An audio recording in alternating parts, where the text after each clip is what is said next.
यज्ञ का घोड़ा। पांडवों का घोड़ा पहले उत्तर दिशा की ओर गया। आमतौर से तो राजे लोग यज्ञ के घोड़ों और उसके संरक्षक महाबली अर्जुन का सत्कार करने के लिए हाथ बांधे खड़े ही मिला करते थे, पर किसी किसी से लड़ाई भी हो जाती थी। उत्तर में किरातों और मलेच्छों से उन्हें लड़ना पड़ा। थोड़ी ही देर में उन बर्बर जंगलियों ने भी घुटने टेक दिए। घूमते घामते घोड़ा त्रिगर्त पहुंच गया। कांगड़े के वीर बड़े ही बांके थे। पहले कुरुक्षेत्र के मैदान में भी त्रिगर्तों से अर्जुन का सामना हो चुका था। एक बार मात खा चुकने पर भी स्वाभिमानी त्रिगर्त नरेश अपने राज से पांडवों का घोड़ा मनमाने ढंग से कदापि नहीं जाने दे सकता था। राजकुमारों ने घोड़ा पकड़ लिया। अर्जुन ने हंसकर राजकुमारों से कहा, पुत्रों, मुझे धर्मराज की ये आज्ञा है कि जिन राजे रजवाड़ों से हम कुरुक्षेत्र में लड़े थे, उनके बेटों पोतों से जहां तक बने युद्ध ना करूं। मैं इसीलिए तुम लोगों से युद्ध नहीं करना चाहता। घोड़े को छोड़ दो, उसे जाने दो। राजकुमारों ने अपने पिता महाराज सूर्यवर्मा से जाकर पूछा। सूर्यवर्मा कड़क कर बोले, जाकर अर्जुन से ये कह दो, हम त्रिगर्त के निवासी पीढ़ियों तक अपने शत्रु से लगातार मोर्चा लेने का हौसला रखते हैं। हम दोनों में हार जीत का फैसला हुए बिना ये घोड़ा लौटाया नहीं जाएगा। त्रिगर्तों ने अर्जुन से जमकर युद्ध किया। एक बार तो राजा सूर्यवर्मा का तीर सीधा आकर उसकी कलाई में ही घुस गया, जिससे अर्जुन अपना धनुष पकड़े हुए थे। झटका लगने से गांडीव हाथ से छूटकर गिरने लगा।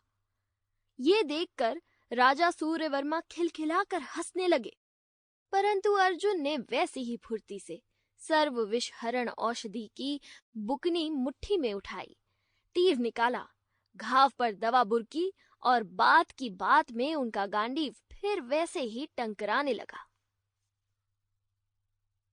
एक दिन में त्रिगर्तों ने हार मान ली। दोनों ही एक दूसरे की शूरवीरता के प्रशंसक बन गए और उनमें मित्रता हो गई।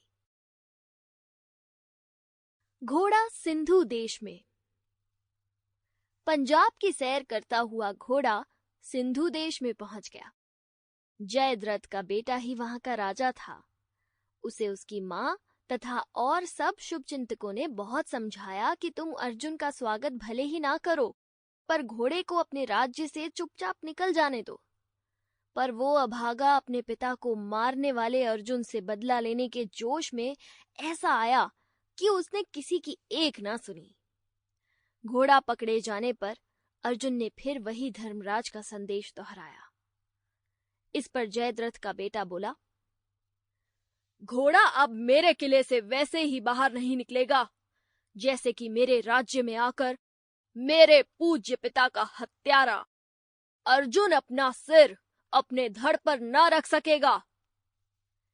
सिंधु के फुर्तीले घोड़े और बहादुर लड़वैये बड़ी आन और शान से लड़े, पर अर्जुन के आगे वो टिक नहीं सके।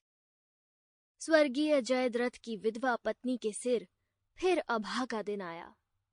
जिस अर्जुन के हाथों से पिता की मृत्यु हुई थी, उन्हीं से बेटे ने भी वीर गति पाई। राजधानी में ऐसा आतंक बना कि सब लोग सन्न रह गए। किसी के मुंह से बात तक ना फूटती थी। हर एक यही सोचता था कि महाबली अर्जुन अभी राजधानी में प्रवेश करेंगे और यदि दुर्भाग्य से उनका विरोध हुआ तो ये अलकापुरी सी ये सुंदर नगरी दिन भर में तहस नहस हो जाएगी। जयद्रथ की विधवा पत्नी ने बहुत सूझबूझ और समझदारी से काम लिया। बेटे की मौत पर रोना धोना भूलकर वो तुरंत अपने पोते को लेकर पालकी पर बैठी और अर्जुन के पास गई। जयद्रथ की पत्नी धृतराष्ट्र की पुत्री और अर्जुन की चचेरी बहन थी। अर्जुन उसके आने का समाचार सुनकर स्वयं आगे बढ़ गए। रानी अपने पोते को अर्जुन के पैरों में डालने लगी तो अर्जुन ने उसे चटपट अपनी गोद में लेकर बड़े प्यार से उसका मुख चूमा। बच्चे के सिर पर हाथ फेरा और फिर आंखों में आंसू भरकर अर्जुन ने कहा, भांजे को मार Sample complete. Ready to continue?